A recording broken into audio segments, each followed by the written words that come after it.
ஒரு திட்டத்தை நாங்கள் அறிமுகப்படுத்த இருக்கிறோம். அதுல இந்த மாதிரி ஒரு கூப்பன் உங்க வீடு தேடி வரும். அதிகாரிகள் சொல்லுவாங்க ஏமாற்றவங்க மாற்றம். இந்த மாதிரி 2 பக்கம் படம் போட்டிருக்கோம். 8000 ரூபாய் கூப்பன். தமிழ்நாட்டுல எந்த கடையினாலும் இந்த கூப்பனை காண்பித்து நீங்கள் உங்களுக்கு தேவையான பொருட்களை வாங்கிக் கொள்ள முடியும்.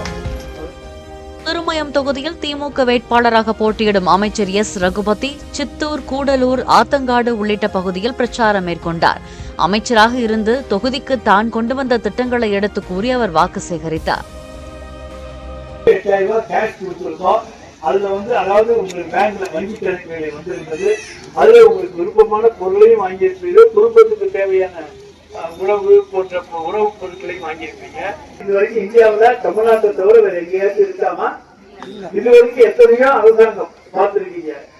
அந்த அரசாங்கங்கள் எல்லாம் இந்த அளவுக்கு உங்களுக்கான பணப்பொருத்தத்தை உருவாக்கி தந்திருக்கின்றனவா? இலவசத்தை கெடுதல்னு சொல்றாரு மோடி. இலவசத்தை கொடுத்து மக்களை கெடுக்கிறீங்க நீங்களே சொல்றாரு. இலவசம் கொடுக்கிறது கெடுக்கிறதா?